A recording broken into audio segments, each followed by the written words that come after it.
7 de la mañana con 8 minutos y el ministro de Salud Pública de nuestro país, Juan Carlos Ceballos, nos acompaña esta mañana aquí en Telediario vía videoconferencia para conversar sobre este y otros temas relacionados a la emergencia sanitaria. Buenos días, ministro. Gracias por acompañarnos.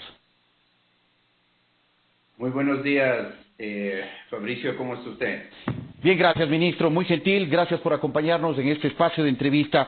Bueno, ¿qué reporte se tiene desde el Ministerio de Salud sobre el desarrollo y la presencia de este síndrome inflamatorio multisistémico asociado al COVID-19 aquí en el país?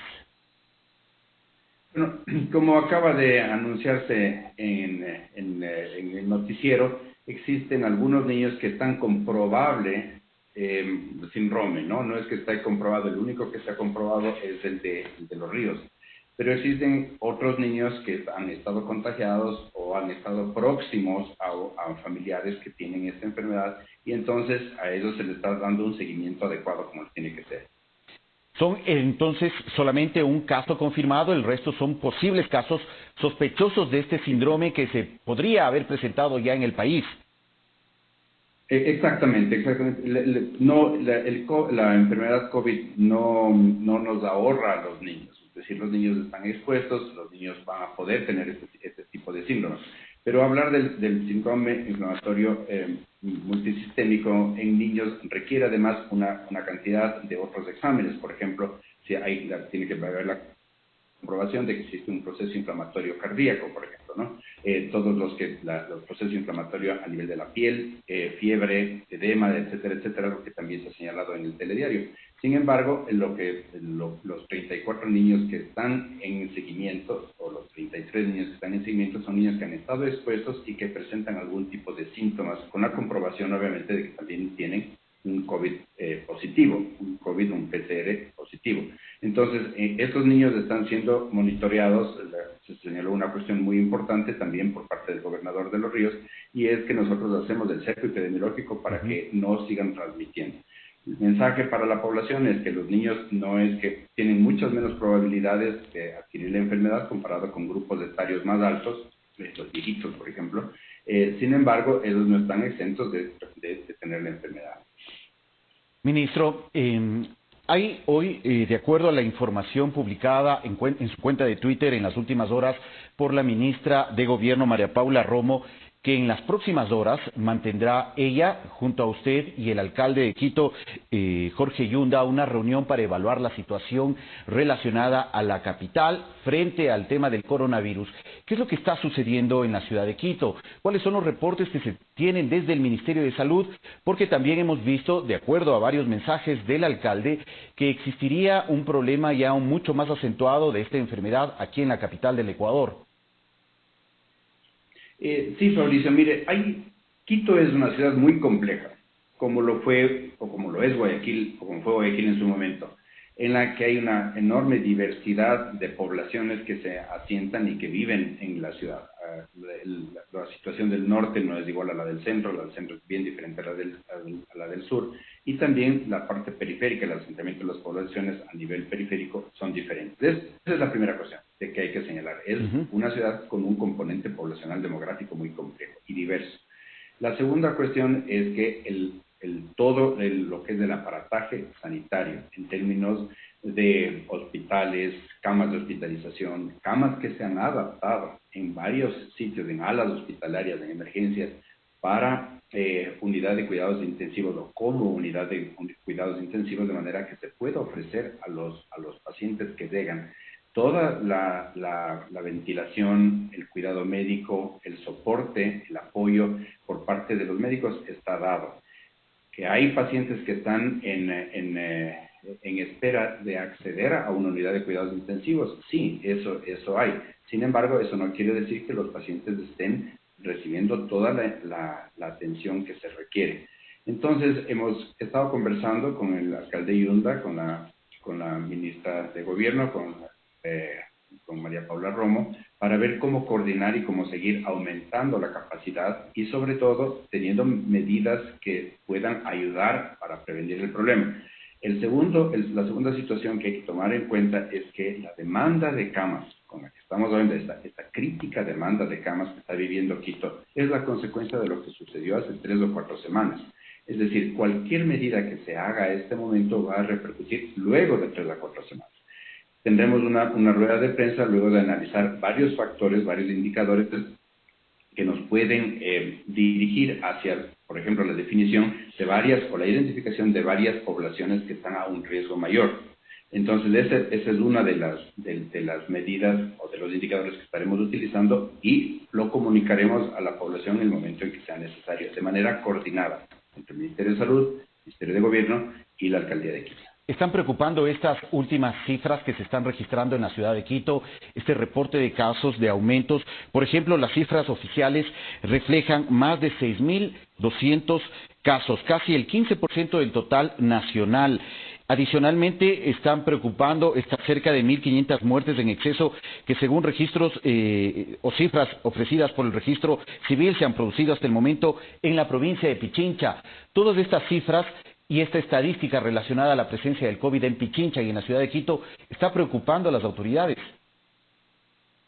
Por supuesto, pero no es una preocupación nueva. Mire, desde la experiencia que tuvimos en Guayaquil nos hemos venido preparando para esto. Esa es la razón por la cual la expansión, por ejemplo, de las áreas antes de ir a terapia intensiva, las áreas de cuidados moderados, la expansión de unidades críticas, las UCIs, por ejemplo, que se tienen en los hospitales, la identificación o la denominación de hospitales como centinela, la derivación de pacientes hacia algunos hospitales periféricos, Sangolquí, Machache, etcétera, para que esos hospitales atiendan las cirugías o aquellas enfermedades que siguen produciéndose y que necesitan atención. Todo eso ha sido un contingente, una estrategia que se ha hecho desde hace bastante tiempo. Esa ha sido nuestra preocupación. Las cifras han ido en aumento, eso es innegable, y sobre todo el aumento en la necesidad, en la demanda de las camas y de unidades de cuidados intensivos. Pero, de nuevo, como quiero repetir, quiero dar este mensaje a la comunidad, nosotros estamos preparados para absorber eso. Nosotros habrá quizás situaciones en las cuales los pacientes tengan que esperar un poco, pero ningún paciente se queda fuera del hospital, ningún paciente se queda sin ser atendido como es debido, ningún paciente está sin ventilador. Estamos preparados para eso. Es más, hemos hecho todo un sistema, una estrategia a nivel periférico para contener esto a nivel de los centros pequeños, de los centros de salud, de los centros barriales. Eso va acompañado de la identificación de los casos y de poblaciones vulnerables. Entonces, sí, estamos preocupados, pero no es una preocupación de ahora, es una preocupación que viene desde hace tiempo.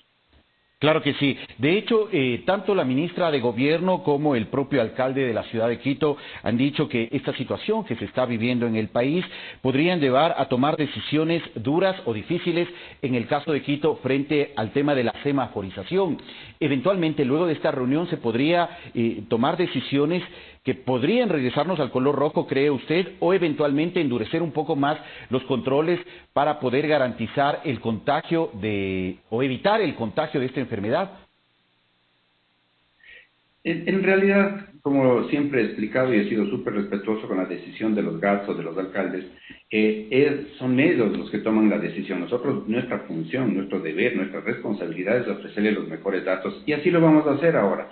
Hoy vamos a mostrar, es decir, ya tiene en sus manos del alcalde Irunda y también tiene la señora ministra, los últimos datos que muestran cuál ha sido el impacto de esta semaforización. Y el impacto es mínimo, es decir, no ha habido un cambio entre cuando nosotros pasamos de rojo a amarillo. Y esos indicadores se los dará a su tiempo y me guardo de eso, desafortunadamente, Fabricio, en este momento. Pero lo que sí le aseguro es que cualquier decisión que se tome es una decisión de consenso, es una decisión articulada con los dos entre los dos ministerios y con el señor alcalde, con quien estamos trabajando muchísimo. Uno de esos ejemplos es, por ejemplo, la rehabilitación, la ocupación, la mayor demanda a nivel del Bicentenario. Pero, digo, estas medidas se harán de acuerdo a un análisis profundo de cuáles son las implicaciones que esto tiene. Lo que yo estoy viendo en Quito, por ejemplo, es que la ciudad está viviendo prácticamente una normalidad. Es decir, las salidas de las gentes, etcétera, etcétera, está allá y se da. Sin embargo, como digo, vamos a ver ciertos sectores que nos mantienen preocupados y sobre eso se tomarán las medidas necesarias, pero en una forma responsable, en una forma consensuada. Ministro, ¿cómo marcha la curva de contagios aquí en la... La curva de contagios disminuye. De nuevo, yo creo que hay que ser enfático en el asunto. Cualquier cambio de semaforización que se dé ahora, vamos a ver la repercusión después, entre 3 o 4 semanas. Lo que estamos viviendo ahora es lo que ya sucedió. La curva de contagios, que se puede medir de varias formas, pero que estamos viendo en este momento, a través del tiempo, cuál es la capacidad que tiene una persona o el riesgo que tiene una persona de contagiar al resto, va disminuyendo. Estamos bajo el RO, que se llama, es una denominación, una nomenclatura que se utiliza, bajo 1 desde hace algunos días. Es decir, que la curva de contagio per se, en este momento, en Quito ha disminuido contagios. Eso no quiere decir que la demanda de camas con la que estamos enfrentando en este momento haya aumentado. Es una realidad que la estamos enfrentando y la estamos haciendo responsablemente. Pero hay una percepción de que hay más contagios ahora. ¿Es solamente una percepción esta? Es una percepción porque la gente ve que la gente necesita ir más a los hospitales, que se está haciendo más pruebas. Probablemente hay personas o familiares o amigos que conocen que necesitan haberse trasladado al hospital, que hay una demora, no en la admisión, pero sí en el paso, por ejemplo, de terapias y la ocupación de cafés de cuidados intensivos, por las razones que le digo. Entonces, eso puede ser un sistema de preocupación o un medio de preocupación, lo cual es razonable y es entendible. Sin embargo, las medidas que son seguros, que nosotros les llamamos en epidemiología y en salud poblacional, eso de Quito está teniendo también una consecuencia ulterior de algo que ya pasó hace 3 o 4 semanas. Eso sí está abierto y es algo que es innegable. Fallecimientos. Desafortunadamente, el número de fallecimientos es una consecuencia de lo que pasó anteriormente. Pacientes que llegan al hospital, se les da el cuidado, pero lamentablemente por su condición, por sus factores de riesgo, fallecen y hay un aumento de los fallecimientos. Pero esa es la última de las consecuencias. No es el momento de contagio. Esto sucedió ya hace 4 semanas. ¿Y este escenario no podría cambiar ahora con el retorno progresivo de una buena parte de los servidores, aproximadamente 40.000 servidores que se reincorporarán a sus funciones a partir de este día lunes? Sí, Fabricio, esa ha sido una preocupación que le hemos venido discutiendo en los últimos días sobre las ventajas que tiene el de incorporar a las personas para que continúen dando o para que den o refuercen el asunto de la asistencia al público. Pero se están tomando las medidas también, ¿no es cierto? Solamente del 25%, es decir, 1 de cada 4 personas. Se ha favorecido el teletrabajo, lo cual es bien importante, el distanciamiento, como también en el noticiero. Estamos preparándonos para eso, para que las distancias se tomen en cuenta. Y aquí hay un mensaje muy importante. El problema de mayor contagio puede darse en las cafeterías del momento, en las cuales hay el almuerzo, en las cuales hay los recesos de café, de lunch, que se llama. Ese es el momento importante porque las personas tienen que, obviamente, para caminar, para comer, sacarse las mascarillas y están en contacto. Entonces, esa separación es indispensable. Yo sugiero muy enfáticamente a los servidores públicos que lleven su propia comida para durante estos días, ¿no? Sin embargo, como digo, la apertura, la mayor apertura de esto, el mayor que favorece un mayor contagio, eleva las probabilidades de contagio, como es evidente, se verán después de 3 o 4 semanas, no mañana. De acuerdo, ministro. Gracias por la información y las recomendaciones también compartidas en este espacio. Gracias a usted, Fabricio. Muy gentil. Que tenga un buen día. ¿A qué hora tienen la reunión? Si nos pueden confirmar con el alcalde y la ministra. 10:30 de la mañana tenemos una reunión. De acuerdo. De acuerdo. Estaremos pendientes entonces a las resoluciones que se alcancen luego de este encuentro. Gracias, ministro.